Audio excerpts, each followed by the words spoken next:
yang kedua, episod 2. Kali ini kita akan bincangkan tajuk sejarah multikopter. Episod ataupun bahagian pertama, kita akan ada dua bahagian untuk sejarah multikopter. Yang pertama yang pada hari ini, dan next yang Jumaat kita akan bincang bahagian kedua sejarah multikopter. Dan kita tak nak sesi ni terlalu panjang, kita akan cuba buat dia seringkas yang mungkin supaya kita banyak lagi kerja boleh buat lepas ni lah. Okey, baik, kita teruskan. Sambil tu kepada yang kita nak kumpul lebih ramai orang untuk tonton kita punya live ni, jadi saya minta anda bantu saya dengan 2 klik, satu like post ni ataupun live ni, dan yang kedua klik share kepada orang ramai supaya lebih ramai dapat memanfaatkan ilmu yang kita nak sharekan lah. Okey, baik, kita teruskan dengan kuliah kita hari ni. Pertamanya kita ulang kaji kuliah kita yang lepas. Okey, tahun lepas kita dah bincangkan kelebihan multicopter berbanding dengan single copter dan fixed wing, dan kita juga dah tahu pada hari ini ada juga bentuk drone yang lain yang menggabungkan kelebihan-kelebihan yang ada pada pesawat lain. Jadi pada hari ini kita akan cerita sikit sejarah multicopter, tapi sebelum masuk ke fasa-fasa kematangan multicopter, kita mulakan dulu episod kali ni.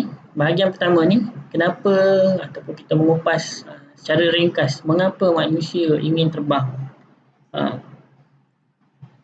Kan, sebelum kita kupas lanjut, kita jawab dulu. Kita kena cari justifikasi kenapa kita kena terbang. Okey.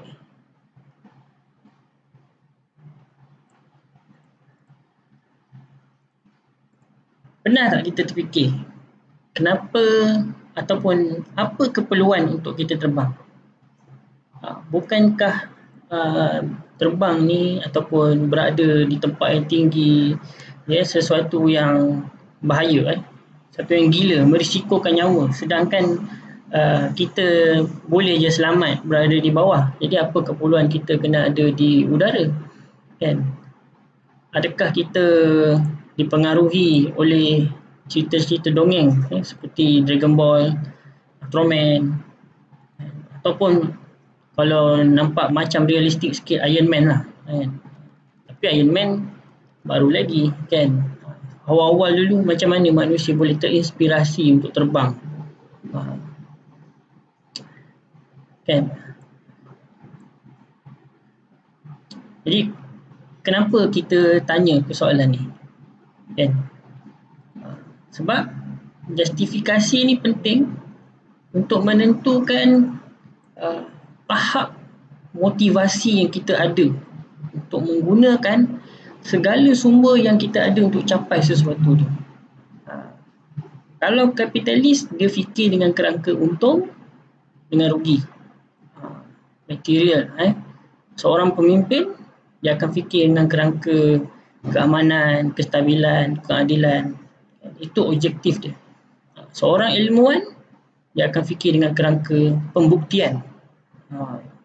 Jadi anda akan rasa keperluan bila anda menghadapi situasi tertentu.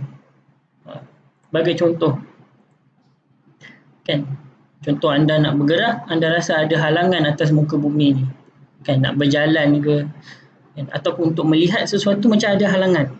Jadi mungkin kita perlu berada di udara, ataupun mungkin juga bukan keperluan tapi satu kemahuan, kan? Contohnya kita rasa nak satu bentuk keseronokan yang berbeza. Dah biasa sangat, kan, berseronok dekat bawah, kita nak seronok cara yang berbeza pula. So tu ada beza antara kemahuan dan keperluan. Jadi banyak lagi justifikasi yang kita boleh keluarkan. untuk mengukuhkan sebab kenapa kita kena terbang. Supaya apa? Supaya kita ada motivasi untuk kita capai sesuatu tu. Kan? Jadi kita timbulkan persoalan. Jadi manusia pertama yang terbang siapa? Siapa manusia pertama yang terbang? Dan apa pula justifikasi penerbangan tu? Jadi untuk kita tengok, kita patah balik 1400 tahun ke lalu, manusia telah pun diterbangkan oleh Allah Subhanahu Wa Taala. Manusia pertama yang terbang itu adalah Nabi Muhammad Sallallahu Alaihi Wasallam. Kita sekarang ni berada di bulan Syaban, 10 Syaban. Lepas ni kita akan hadapi Ramadan pula. Bulan lepas, bulan Rejab, kita telah bersama-sama memperingati peristiwa Isra' dan Mi'raj pada 27 Rejab. Biasanya kita memperingati peristiwa tersebut. Allah berfirman dalam surah surah Al-Isra' ayat yang pertama. Subhanallazi asra bi'abdihi laylan minal masjidil haram ilal masjidil aqsa allazi barakna hawlahu linuriyahu min ayatina innahu huwas sami'ul basir. Jadi dalam kisah Isra' Mi'raj ni sebenarnya Allah telah menggerakkan Nabi, menerbangkan Nabi dengan pantasnya beribu-ribu kilometer, yang mana peristiwa ini menjadi satu kewajipan untuk kita mempercayainya, meyakininya, membenarkan peristiwa ini, mana Nabi telah Isra' daripada Masjidil Haram ke Masjidil Aqsa dan kemudian dari Masjidil Aqsa ke Sidratul Muntaha. Allah telah naikkan Nabi dalam tempoh satu malam, kan? Jadi maknanya dah ada dah manusia pertama yang terbang sebelum orang lain terbang, iaitu Nabi Muhammad itu sendiri. Atas sebab apa? Untuk menurunkan satu perintah untuk kita solat, sampai hari ini kita solat selepas peristiwa tersebut, dan sebagai satu hadiah. Kalau tadi kita cari justifikasi kenapa kena terbang, ya satu hadiah juga untuk mengubat hati Nabi. Allah nak ubat hati Nabi yang sedang menghadapi, orang kata, tahun kesedihan, tahun kesedihan Nabi, di mana berlakunya kematian Abu Talib, bapa saudara, dan juga isteri kesayangan, isteri pertama Rasulullah, Sayyidatina Khadijah. Maka Allah telah terbangkan Nabi. Kemudian dalam peristiwa lain, sebenarnya sebelum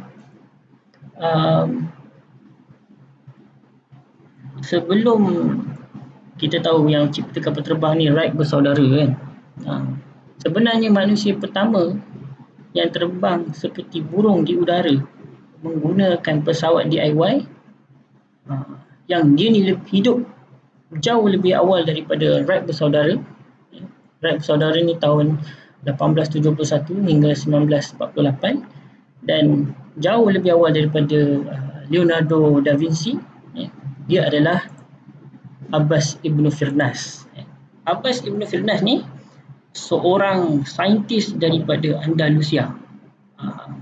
Walaupun Wright bersaudara ni adalah pencipta kepada fixed wing, yang pertama dan yang praktikal, tapi sebenarnya impian untuk terbang telah pun wujud lebih lama, jauh lebih lama. Dan Abbas Ibn Firnas ni dah terbang 1000 tahun sebelum Wright bersaudara terbang.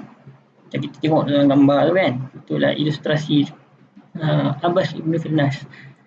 Okey, jom kita berkenalan dengan Abbas Ibn Firnas ni. Nama penuh dia Abbas Abu Al-Qasim Ibn Firnas Ibn Wirdas At-Takurini. Lahir pada tahun 810 Masihi di atau kota Spain lah, Spain. Bandar dia adalah Bandar Ronda nama dia. Okay, zaman tu jurutera terbaik berkumpul dan memimpin universiti dan pusat pembelajaran di pusat-pusat pembelajaran di Andalusia dan menyumbang kepada pembangunan saintifik dan juga menyumbang kepada tamadun Eropah. Jadi Ibnu Firnas ni adalah salah seorang jurutera dan menghabiskan banyak kehidupan dia untuk sains dan telah menulis buku matematik, fizik, astronomi dan kejuruteraan. Dan dia telah mencipta sejarah dalam penerbangan control flight, penerbangan terpandu dalam sejarah manusia. Kalau dikatakan Ibnu Firnas ni telah melakukan penerjunan pertama pada tahun 1852, yang mana dia pakai safety suit, dia balut diri dia dengan satu pelindung daripada kepingan kayu dan terjun dari menara masjid di Cordova. Dia terjun tapi ujian untuk terbang tu gagal, tapi pakaian keselamatan tu telah menyelamatkan Ibnu Firnas. 23 tahun lepas tu dia kaji pula tentang reka bentuk sayap burung. Jadi untuk tambah baik pesawat dia sebelum ni, dia kaji tentang sayap burung. Dan reka bentuk kali ni berbentuk seperti sepasang sayap burung, diperbuat daripada bulu helang dan sutera. Jadi tahun 875 Masihi, dan pada usia 65 tahun dia telah melakukan sejarah penerbangan, yang mana dia telah melakukan penerjunan, dia terjun daripada nama bukit tu, daripada bukit tu Bukit Jabal Al-Rus, Bukit Jabal Al-Rus. Dan sebelum dia terbang tu dia kata apa? Dia kata kepada para hadirin yang hadir, pada hari ini saya perlu ucapkan selamat tinggal kepada kamu semua. Saya kena gerakkan sayap ini macam burung, atas dan ke bawah. Kalau semua okey, saya akan pulang dengan selamat. Dan penerjunan pada ketika itu dia katakan berjaya selama 10 minit dapat bertahan. Kemudian bila dia dah penat dan dia nak mendarat, masa tu masalah berlaku. Sebab apa? Rekaan pesawat dia ni ada kekurangan, iaitu dia dapati bahawa burung apabila mendarat sebenarnya dia menggunakan ekor burung untuk membantu pendaratan burung. Jadi reka bentuk dia tak ada ekor, bentuk ekor tu tak ada untuk bantu pendaratan. Jadi masa landing tu dia hidup bertuah lagi, tapi dia telah cedera pada tulang belakang dia, dan bersyukur kerana dia masih lagi hidup dan hanya meninggal pada usia 77 tahun. Jadi Ibnu Firnas telah menulis buku sebenarnya. Dia ada buat buku. Dia ada buat buku tentang macam mana dia bangunkan teknologi tersebut. Tetapi buku-buku tu dengan buku-buku dia yang lain semua telah dihapuskan. Apabila Muslim kehilangan kuasa lah di Spain. Tetapi perincian reka bentuk pesawat rupanya survive. Maksudnya dia punya design tu ada lagi. Tapi perincian macam mana dia buat benda tu dan buku tu dah tak ada. Tapi reka bentuk tu masih selamat dan telah ditemui di Eropah.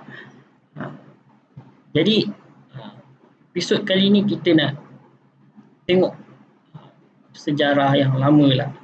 Nak saya bagi tahu sebenarnya Yang pertama sekali, yang pioneer sekali dalam sejarah penerbangan adalah daripada orang Islam sendiri yang kemudiannya menjadi inspirasi untuk saintis-saintis yang seterusnya melakukan kajian dan ciptaan-ciptaan yang baru.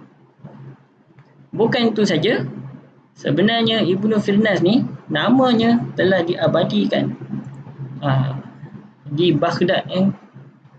Ada Tugu Abbas Ibnu Firnas. Itu adalah gambaran lah tugu dia. Dan nama lapangan terbang di Baghdad diberikan nama dengan nama dia, lapangan terbang Ibnu Firdas. Okey, itu saja sebenarnya. Minggu ni kita nak cerita pendek je kenapa manusia nak terbang sangat dan siapa yang sebenarnya terbang terdahulu dan menjadi inspirasi kepada kita. Okey, akan datang kita akan tengok pula 5 fasa kematangan multicopter. Okey, kita akan ada banyak lagi sesi-sesi membentangkan tentang drone ni. Saya bagi sikit teaser. Ini teaser. Kita target setiap Jumaat pukul 2 PM kita akan buat sharing tentang multicopter dan anda boleh tengok kita sekarang berada di poin yang kedua. Minggu depan pun masih lagi yang kedua. Kita akan teruskan untuk pelbagai lagi tajuk-tajuk yang menarik, dan kalau anda ada cadangan untuk tajuk-tajuk lain boleh bagi dekat komen dan kita akan teruskan sesi ni untuk anda dan kita akan share secara percuma. Dan jangan lupa untuk share kita punya sesi live ni dan ataupun video-video lama supaya kami terus dapat menambah baik lagi kualiti penyampaian konten khas untuk anda semua. Okey, teruskan menyokong kami. Jangan lupa like dan share lah page Akademi DS. Untuk pengetahuan, mungkin yang pertama kali datang tengok video ni, kita dah episod yang kedua. Sebelum ni kita ada satu lagi video dan kuliah ni dibawakan khas oleh Akademi Teknologi DS, yang mana Akademi DS menganjurkan kelas-kelas teknologi bermula dari umur 7 tahun. Kita ajar macam mana nak buat robot, macam mana nak buat apps, macam mana nak buat game, macam mana nak belajar pasal sains komputer ni, bermula daripada awal usia 7 tahun sampai umur 17 tahun, yang mana kita akan ajar diorang tentang drones dan juga aplikasi drone ni dalam industri. Dan kita juga ada program-program tambahan untuk menambah baik lagi pengalaman belajar kita. Kita ada industrial attachment dengan rakan kita seperti Aeronav, dan teruskan mengikuti kami. Kita akan share kalau ada program-program yang akan datang kepada anda semua. Wallahualam. Kita jumpa lagi dalam kuliah yang seterusnya. Assalamualaikum warahmatullahi wabarakatuh.